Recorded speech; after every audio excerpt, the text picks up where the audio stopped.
皆様、こんにちは。万吉プラモチャンネルにようこそ。花粉症持ちには、辛い季節になりましたね。毎年言っていますが、今年は特にひどい気がします。就寝中は、鼻づまりで口呼吸になってしまい、毎日悪夢と喉ガッサガサに苦しんでいます。花粉症はさておきまして、今回から、マガツキの全塗装制作をお送りしていきます。今までは、1、2本の動画に、全塗装の各工程をダイジェストにしてまとめていましたが、今回のマガツキは、制作動画を複数に分けて、連載的な感じでお送りしていこうと思います。ゲーム実況みたいに、シャープ何々みたいな感じでしょうか。正直見て何が面白いんだって回もあると思いますが、完成までお付き合いいただければ嬉しいです。もし、もっといい方法があるよなど、アドバイスがあればぜひコメントいただけると嬉しいです。万吉プラモチャンネル。まずは、モールドの彫り直しを行います。モールドを彫り直す目的としては、墨入れしやすくするのと、塗り分け時のマスキングテープを貼るガイドにするためですね。特に、マガツキは塗り分けが多いので、彫り直しておくとマスキングテープを貼りやすくなると思います。それに、塗り分けで多少境目が汚くなってしまっても、墨入れすれば意外と目立たなくなることもあります。そういう意味でも塗り分けする箇所は、できるだけモールドを彫り直しています。まずは、ニードルを使ってモールドをなぞっていきます。ニードルは、タミヤさんの超高ニードルを使っています。力はほぼ入れずに、モールドに沿って、優しく何回か往復させます。力を入れてしまうとずれたり、ずれた時に深めに傷がついたりしてしまいます。いつも軽く当てるくらいの気持ちでやってます。最初は、掘れてるのか心配になりますが、何回かなぞっていると、徐々に跡がついてくるので、そうなれば勝ち確ですね。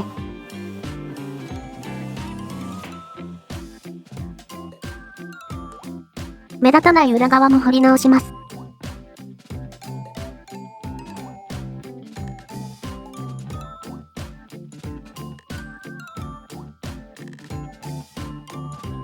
ニードルで一通りモールドをなぞったら、次は木下げカッターを使って溝を深くしていきます。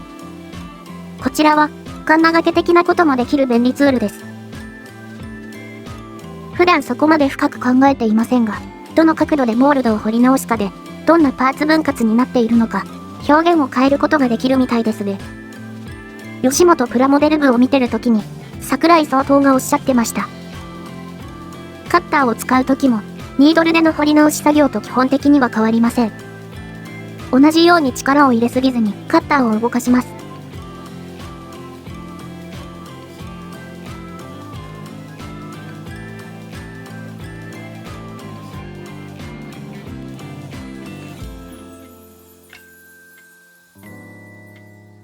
そして、最後にタガネを使って、さらに溝を太くしていきます。使っているのは、タミヤさんの超高ブレード 0.15mm です。二つ目の木下げカッターまでのステップで終了しても、ある程度モールドを彫り直せていると思うので、タガネまで使うかは好みな気がします。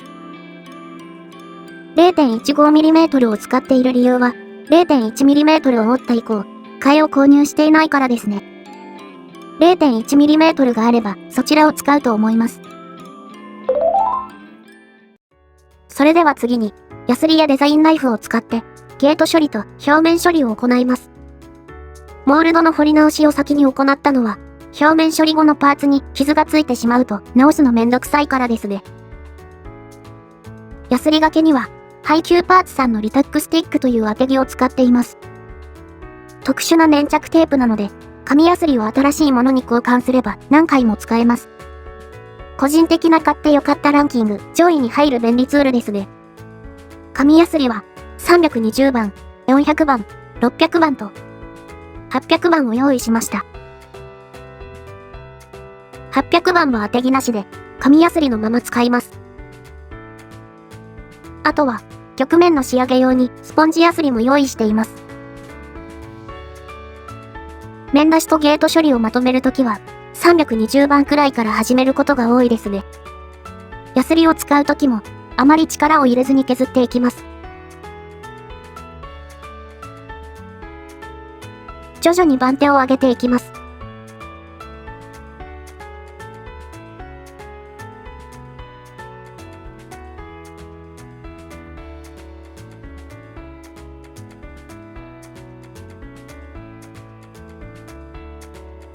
800番は、紙やすりを2つ折りにして、円を描くように表面を削っていきます。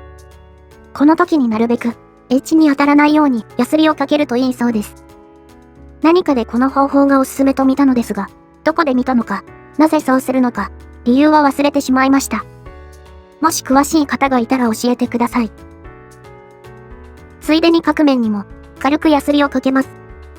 ヤスリをかけて引けがあったら、処理しておきます。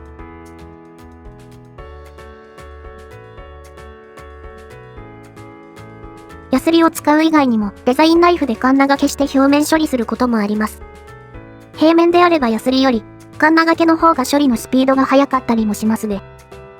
あと、カンナがけが純粋に楽しくて好きです。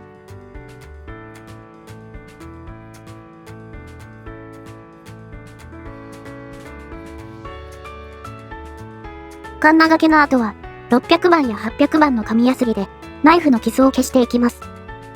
この時にも、ヤスリがエッジに当たらないように注意しています。全く当たらないようにするのは、なかなか難しいですね。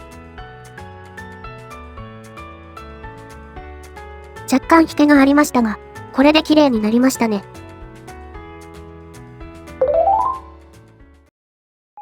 続いて、クリアーパーツのゲート処理と表面処理を行います。クリアーパーツの処理は過去動画でも紹介しましたが、今回はコンパウンドを使って仕上げてみようと思います。ヤスリ傷の処理がめんどくさいので、600番からゲート処理を始めます。最終的に1200番までヤスリがけしました。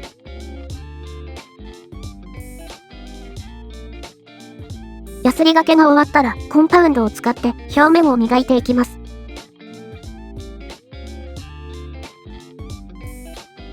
コンパウンドを初めて使うので、事前に色々と調べたのですが、いまいちわかっていません。とりあえず順番に、粗めのコンパウンドから磨いていきます。粗めのコンパウンドだけではあまり変わりませんね。次に青いキャップが特徴の細めのコンパウンドを使って磨いていきます。コンパウンドの説明を見たら、皮膚につかない方が良さそうなので手袋をしました。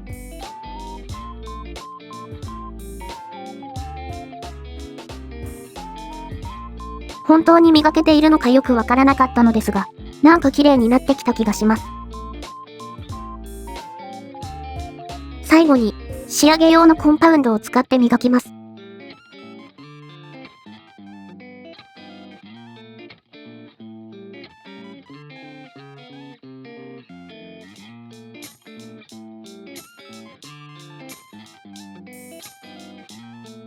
3種類のコンパウンドで磨き終わりました。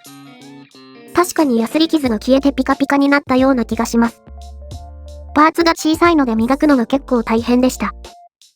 若干ヤスリ傷が残っているような気がしないでもないですが、とりあえずはこれくらいにしておきましょう。